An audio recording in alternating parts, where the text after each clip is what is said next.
नमस्कार मित्रों।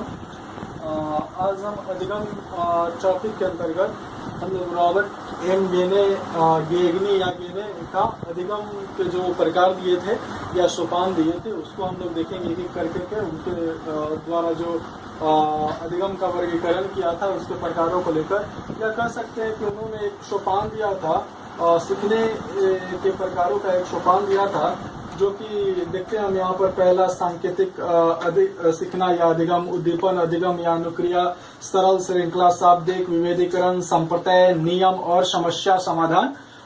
इनका जो सीखने का वो प्रकार था या सोपान था। सोपान इसलिए हम लोग कहते हैं कि जब तक व्यक्ति ये सांकेतिक सीखना नहीं सीख पाएगा तब तक वो उद्दीपन अनुक्रिया नहीं सीख पाएगा, उसके उपरांत ही वह सरल श्रृंखला सीख पाएगा, उसके बाद ही वह शाब्दिक साहचर्य का सीखना या अधिगम सीख पाएगा। वो अतः इसलिए हम लोग सोपान कहते हैं कि एक सीक्वेंस वाइज छोटे से बड़े की ओर इनका सीखने का प्रकार या सीखने का सोपान जाता है, जो कि कैसा जाता है, सरल से जटिल की ओर जाता है। ठीक ना। यह पहला जो सीखना है सांकेतिक सीखना, उद्दीपन सीखना, ये सबसे सरल है, और सबसे कठिन जो है सीखना वो है समस्या समाधान अधिगम या सीखना है। इसलिए इसको हम कहते हैं कि सरल से जटिल की ओर जाता है। इसके पहले हम लोग थोड़ा रॉबर्ट मिल्स गेगनी के बारे में देख लेते हैं। एक्चुअली इनका रॉबर्ट मिल्स गेगनी नाम था, लेकिन हम लोग पाठ्य पुस्तकों में गेने ही देखते हैं, इसलिए गेने का सीखने का प्रकार या सोपान हम इसको कहते हैं। गेने ने सीखने के प्रकारों की चर्चा 1965 ईस्वी में प्रकाशित अपनी पुस्तक द कंडीशन ऑफ लर्निंग में उन्होंने इन 8 प्रकार के सीखने के प्रकारों की व्याख्या की थी। हम लोग कंपटीशन एग्जाम में देखते हैं कि विभिन्न प्रकार के एग्जामिनेशन जो शिक्षा से संबंधित होते हैं उसमें आता है कि गेने के अनुसार सीखने के कितने प्रकार हैं। तो गेने के अनुसार सीखने के प्रकार कितने हैं? 8 हैं। ये तो जानते हैं हम लोग। उसके बाद आता है क्वेश्चन कि सीखने के जो प्रकार हैं या सोपान है उनका क्रम कैसा। तो क्रम हम जान गए हैं कि सरल से जटिल की ओर जाता है इनका क्रम। ठीक ना, सरल से जटिल की ओर जाता है। क्वेश्चन आता है कि इनका विवरण, इन जो 8 प्रकार सोपान है इनका या प्रकार है, उसकी परिचर्चा उन्होंने अपनी पुस्तक किसमें की थी? द कंडीशन ऑफ लर्निंग में 1965 में इन्होंने इनकी जो पुस्तक है द कंडीशन ऑफ लर्निंग वो 1965 में प्रकाशित हुई थी। उसी पुस्तक में इन्होंने सीखने के प्रकारों का विवरण दिया था। ये कुछ क्वेश्चन कॉमन है जो कि विभिन्न प्रकार के कॉम्पिटिटिव एग्जामिनेशन जो शिक्षा से संबंधित है उसमें पूछे जाते हैं। आइए अब हम एक एक करके इनके जो सीखने का प्रकार है उसकी परिचर्चा करते हैं। ठीक ना। तो हम समझ गए कि ये 8 प्रकार हैं जो कि सरल से जटिल की ओर जाते हैं। इन्होंने अपनी पुस्तक द कंडीशन ऑफ लर्निंग में इनकी परिचर्चा की थी। पहले हम लोग देखते हैं सांकेतिक सीखना या सांकेतिक अधिगम। शब्द से ही स्पष्ट है कि संकेतों के माध्यम से जब हम कुछ सीखते हैं उसे हम सांकेतिक अधिगम या सांकेतिक सीखना कहते हैं। जैसे हम लोग चलते हैं, रोड पर चलते हैं और ट्रैफिक सिग्नल जब आता है हमारे सामने, रेड होता है, तो ऑटोमेटिक हमारा क्या होता है, ब्रेक लग जाता है और हम गाड़ी को रोक देते हैं। ठीक ना। तो हम देखते हैं कि वहां पर एक संकेत रेड कलर का बल्ब जलता है और उसके जलते ही हमें संकेत मिलता है कि आपकी गाड़ी यहाँ से आगे नहीं जा सकती है। ठीक ना। तो यह संकेत मिलता है हमें, तब हम रोक देते हैं। ठीक ना। इसकी परिचर्चा हम लोग देखेंगे कि पावलोव ने अपने अनुक्रिया क्लासिकी अनुबंधन सिद्धांत में भी इस बात को बताया था कि संकेतों के द्वारा हम कैसे सीखते हैं। उनके थ्योरी को जब हम देखेंगे तो वो देखते हैं कि जब उन्होंने कुत्ता पर प्रयोग किया था तो कुत्ता के समक्ष 2 प्रकार के उद्दीपन वो प्रस्तुत करते हैं। तटस्थ उद्दीपन होता है और एक वास्तविक उद्दीपन होता है। देखते हैं कि वो कुत्ते को जब भी भोजन देते हैं तो उससे पहले वो एक क्या करते हैं, बेल बजाते हैं और इसके उपरांत वो कुत्ता को भोजन देते हैं। तो बहुत दिनों के बाद हम देखते हैं यह प्रक्रिया जब चलते रहती है, यानी कहने का तात्पर्य कुत्ता यह समझ जाता है कि जब जब बेल बजेगा तब तब मुझे भोजन मिलेगा। अब कुत्ते के साथ क्या होता है कि जब भी बेल बजता है तो संकेत यह समझ जाता है कि उसको अब भोजन मिलने वाला है। और यही हम देखते हैं कि बार बार होता रहता है। तो जब भी कुत्ता बेल बजता है तो हम देखते हैं कि कुत्ते के मुंह में लार जो होता है, स्लैब जो होता है, स्रावित होने बहने लगता है। तो देखते हैं कि वहां पर कुत्ता जो है वो एक तटस्थ उद्दीपन जो कि घंटी का आवाज था, संकेत के द्वारा यह समझ जाता है, सीख जाता है कि अब मुझे भोजन मिलने वाला है। ठीक ना। इसको हम लोग देखेंगे आगे जाकर के। क्लासिकी अनुबंधन का सिद्धांत है। तो हम सिंपल रूप से कहते हैं कि जब भी हम संकेतों के माध्यम से कुछ सीखते हैं उसे हम क्या कहते हैं? सांकेतिक सीखना या सांकेतिक अधिगम कहते हैं। क्लियर है? इसको हम लोग टाइप एस थ्योरी भी और टाइप एस प्रकार का सीखना भी कहते हैं। ठीक ना। क्लासिकी अनुबंधन सिद्धांत को टाइप एस प्रकार का भी कहते हैं। ठीक ना। उसके बाद हम देखते हैं उद्दीपन अनुक्रिया सिद्धांत। उद्दीपन अनुक्रिया सिद्धांत नहीं, उद्दीपन अनुक्रिया अधिगम। यह हम देखते हैं कि गेने का जो यह था स्किनर के क्रिया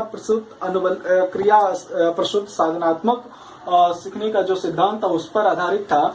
उसमें हम लोग देखते हैं उस सिद्धांत में कि स्किनर क्या करते हैं, एक चूहे को एक बॉक्स में, जिसको हम स्किनर बॉक्स कहते हैं, उसमें वो बंद कर देते हैं और उसके लीवर पुल से ऐसा सिस्टम जोड़े रहते हैं कि चूहा जब भूख से इधर उधर घूमता है और अचानक लीवर पुल पे उसका पंजा पड़ता है और उसके बाद क्या होता है, उसको खाने की छोटी छोटी गोलियां उसको मिल जाती हैं। ठीक ना।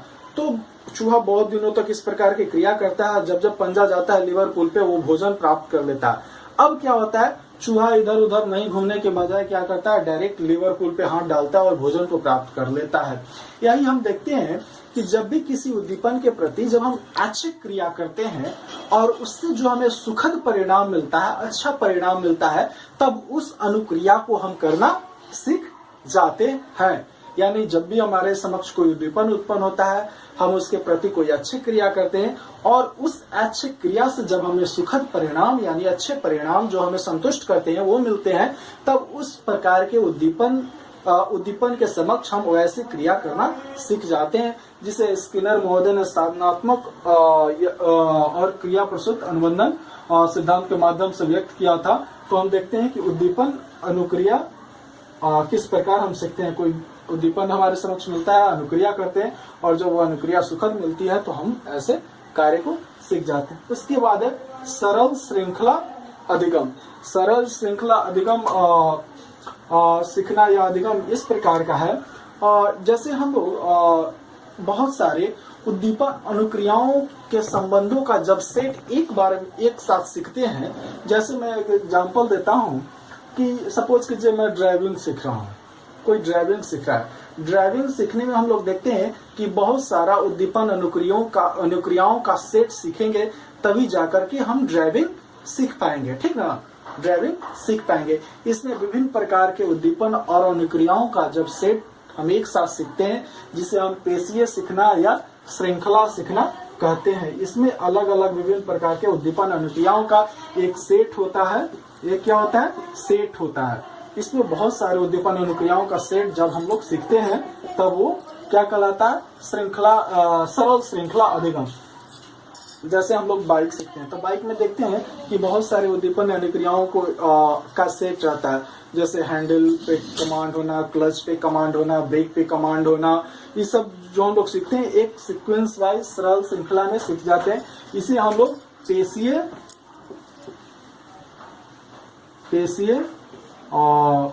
सीखना भी कहते हैं। पेशीय सीखना भी कहते हैं। ठीक ना। इसके बाद हम लोग देखते हैं शाब्दिक सहचर्य अधिगम या सीखना। ठीक ना। शाब्दिक सहचर्य अधिगम जब हम देखते हैं कि उद्दीपन अनुक्रिया का संबंध जब जो होता है उसकी अभिव्यक्ति जब हम शब्दों के माध्यम से करते हैं, अर्थात उद्दीपन अनुक्रिया का जो संबंध है उसकी अभिव्यक्ति जब हम शब्दों के माध्यम से करते हैं या सीखते हैं या अधिगम प्राप्त करते हैं, वैसे सीखना को हम लोग शाब्दिक सहचर्य अधिगम या सीखना कहते हैं। जैसे हम लोग कविता सीखते हैं। कविता में क्या रहता है? शब्दों का एक सीक्वेंस बना रहता है। ठीक ना। कहानी पढ़ते हैं। कहानी में क्या होता है? कहानी के माध्यम से जब हम सीखते हैं कुछ तो उसमें देखते हैं शब्दों का एक सीक्वेंस रहता है जो तारतम्यता में जुड़ा रहता है, ठीक ना, वो बिखरा नहीं रहता है।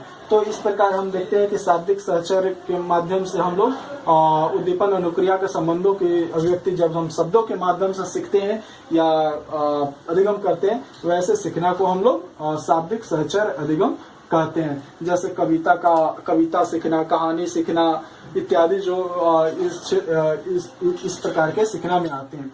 उसके उपरांत आता है विभेदीकरण। जैसा कि नाम से ही स्पष्ट है, विभेदीकरण यानी विभेद करना, ठीक ना। विभेदीकरण अर्थात विभेद करना। जब हम लोग विभिन्न प्रकार के उद्दीपन के प्रति विभिन्न प्रकार के अलग अलग अनुक्रियाओं का संपादन करना सीखते हैं, तब उसे हम लोग क्या कहते हैं, विभेदीकरण अधिगम। जैसे विभिन्न प्रकार के उद्दीपनों के प्रति विभिन्न प्रकार के अनुक्रियाओं को हम जब करते हैं तो उसको हम लोग क्या कहते हैं, विभेदीकरण। जैसे हम लोग देखते हैं या आप कह सकते हैं कि विभिन्न प्रकार के उद्दीपनों के प्रति जो अलग अलग अनुक्रिया हम लोग स्थापित करते हैं और उसके अंतर को जानना, उसके डिफरेंसेस को जानना ही विभेदीकरण अधिगम कहलाता है। जैसे कोई बच्चा त्रिभुज और चतुर्भुज के बीच में अंतर करना सीख जाता है, कोई बच्चा क्रिकेट और फुटबॉल के बीच में अंतर करना सीख जाता है, कोई बच्चा जंगली पशु और पालतू पशु के बीच में अंतर करना सीख जाता है। इस प्रकार के सीखना को हम लोग विभेदीकरण सीखना कहते हैं, ठीक है। उसके उपरांत है संप्रत्यय सीखना।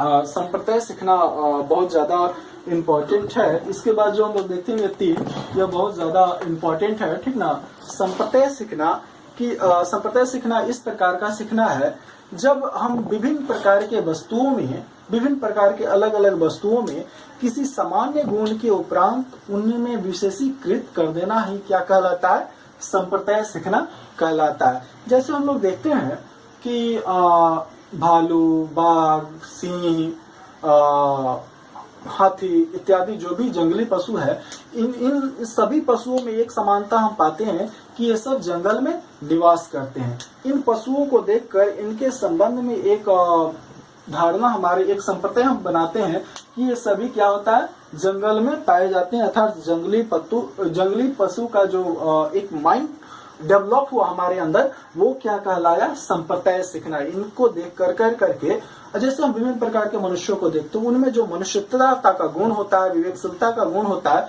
इनको जब देख करके हम बोलते हैं तो वो क्या कहलाता है, हमारा संप्रत्यय सीखना कहलाता है, ठीक ना। अर्थात विभिन्न प्रकार के उसके बाद है नियम सीखना। इसके बाद है नियम सीखना। इसको हम लोग देखते हैं, संप्रत्यय सीखना हम लोगों ने देख लिया। अभी हम लोग नियम अधिगम देखते हैं कि नियम अधिगम जो कि बहुत इंपॉर्टेंट है अकॉर्डिंग टू गेन है, उसको हम लोग देखते हैं। नियम अधिगम कहने से तात्पर्य यह है कि नियम अधिगम सबसे ज्यादा जो आधारित होता है वो संप्रत्यय अधिगम पर ही आधारित होता है। इसमें हम लोग देखते हैं कि दो या दो से अधिक संप्रत्ययों के बीच हम लोग देखते हैं कि कोई नियमित संबंध बता करके उसके संबंध में जो हम ज्ञान अर्जन करते हैं, अपने ज्ञान के भंडारण में जब वृद्धि करते हैं, तब इस प्रकार के अधिगम को हम लोग क्या कहते हैं, नियम अधिगम या नियम के द्वारा सीखना कहते हैं, ठीक ना। जैसे हम लोग विभिन्न प्रकार के व्याकरण के नियमों, मैथमेटिक्स के नियमों को सीखते हैं, विज्ञान के नियमों को सीखते हैं, इत्यादि प्रकार के नियमों को सीखना इस प्रकार के अधिगम में आता है। उसके बाद लास्ट हमारा और सबसे जो श्रृंखला के सबसे ऊपर में है वो है समस्या समाधान सीखना, ठीक ना। यह बहुत ज्यादा इम्पोर्टेंट है। इसमें हम लोग देखते हैं कि हमारे जीवन में जब भी कुछ समस्याएं आती है, जब भी कोई समस्या प्रतीत होती है, आती है हमारे जीवन में, तो हम किसी नियम का उपयोग कर करके जब अपने समक्ष आए समस्याओं का समाधान करना सीख जाते हैं, उस प्रकार के अधिगम को हम लोग समस्या समाधान सीखना या अधिगम कहते हैं। इन 8 प्रकारों को देखने से स्पष्ट होता है कि गेगे महोदय ने इन 8 सोपानों या प्रकारों का बहुत अच्छा ढंग से वर्णन किया है। इसके संबंध में एक और बातें जेने बताते हैं कि ये जो नीचे से 3 है, सांकेतिक अधिगम, उद्दीपन अनुक्रिया अधिगम और सरल श्रृंखला अधिगम, ठीक ना। इन तीनों अधिगम का वर्ग शिक्षण या शिक्षकों के लिए उतना महत्व नहीं है जितना कि 4 से लेकर करके 8 तक का है, ठीक ना। 4 से लेकर के शाब्दिक सहचर्य से लेकर के समस्या समाधान तक ही शिक्षकों के लिए या वर्ग शिक्षक के लिए ज्यादा इम्पोर्टेंट है, और ये उतना ही इम्पोर्टेंट है कि बस ये एक पृष्ठभूमि और आधारभूत संरचना तैयार करते हैं इनको सीखने के लिए, ठीक ना। ये तीनों सरल, श्रृंखला, उद्दीपन, अनुक्रिया, सांकेतिक, अधिगम जो है, तीनों जो है इनको सीखने के लिए एक पृष्ठभूमि और आधार संरचना तैयार करते हैं। और विशेषकर गेगनी महोदय ने शाब्दिक सहचर्य, विभेदीकरण, संप्रदाय सीखना, नियम सीखना और समस्या समाधान को ही शिक्षकों के लिए ज्यादा इम्पोर्टेंट माना है। इसके अतिरिक्त हम लोग एक और देखते हैं, एक और शिक्षा मनोवैज्ञानिक है जिनका नाम अशुवेल है। वो भी सीखने के प्रकारों का वर्गीकरण करते हैं और 4 प्रकार के सीखने का वो वर्गीकरण करते हैं। 4 प्रकार के उन्होंने बताया। अशुवेल का जो सीखने का प्रकार है वो है अभिग्रहण के द्वारा सीखना, अर्थपूर्ण सीखना, अन्वेषण के द्वारा सीखना और रट करके सीखना। ये अशुवेल का है। इसमें आप लोग देखते हैं अशुवेल का उतना इम्पोर्टेंट नहीं है, लेकिन फिर भी हम लोग इसकी पर चर्चा कर लेते हैं। अशुवेल ने पहला जो उनका है सीखने का प्रकार, वो अभिग्रहण के द्वारा हम लोग सीखते हैं, ठीक ना। अभिग्रहण कहने का तात्पर्य है अशुवेल के अनुसार, अभिग्रहण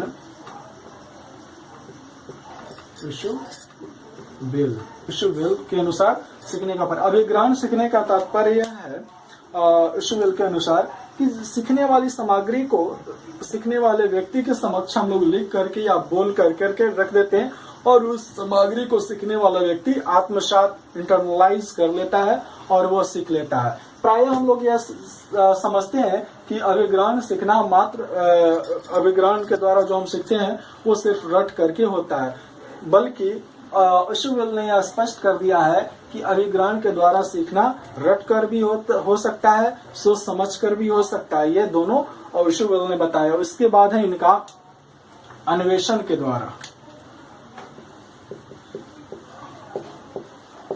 अन्वेषण सीखना या अन्वेषण के द्वारा सीखना, अन्वेषण के द्वारा या खोज कर सीखना। इसमें क्या होता है कि सीखने वाले व्यक्ति को दी हुई सामग्री में से किसी नए संप्रदाय या किसी नए नियम को खोज कर सीखना होता है। जो हमारे समक्ष सामग्री उपलब्ध है उसमें से खोज कर करके किसी नए तथ्य या नए नियम या नए संप्रदाय को सीखना होता है। जैसे हम देखते हैं कि भारत कब आजाद हुआ, हमें मिल जाता है भारत कब आजाद हुआ, तो हम लोग ये इसको 2 प्रकार के, एक तो रट कर भी यह संपन्न कर सकते हैं, मुझे यह पता है कि भारत 1947 में आजाद हुआ था, या तो नहीं तो हम लोग विभिन्न प्रकार के पुस्तकों को देख कर करके उसमें तथ्य को ज्ञात कर करके सर्च कर करके भी यह बता सकते हैं या खोज कर करके हम सीख सकते हैं। उसके बाद है रट कर सीखना, ठीक ना। रट कर सीखना दी हुई सामग्री पदों को लिख कर करके हमारे सामने दे दिया जाता है या बोल कर दे दिया जाता है, उसे हम रट कर करके सीख जाते हैं, ठीक ना। उसके बाद है 4 जो है अर्थपूर्ण सीखना। अर्थपूर्ण सीखना दिए गए तथ्य, सामग्री या विषय वस्तु को उसके एक एक तथ्य को किसी नियम से जोड़ करके जब हम उसके संबंध में ज्ञान प्राप्त करते हैं या सीखते हैं या अधिगम प्राप्त करते हैं तो वह सीखना हमारा क्या कहलाता है, अर्थपूर्ण कहलाता है। विशेषकर अशुवेल ने अर्थपूर्ण सीखना को ही बहुत ज्यादा महत्व दिया था और बताया था कि बच्चों को शिक्षक वर्ग में जब पढ़ाते हैं तो अपने बच्चों को अर्थपूर्ण सीखना के द्वारा ही बताना चाहिए, ठीक ना। ये हमने देखा कि अशुवेल भी सीखने के प्रकार को 4 प्रकार बताते हैं, अभिग्रहण सीखना, अन्वेषण के द्वारा सीखना, रटकर सीखना और अर्थपूर्ण सीखना। ये अशुवेल 1968 में इस प्रकार के सीखने के प्रकार को बताया था।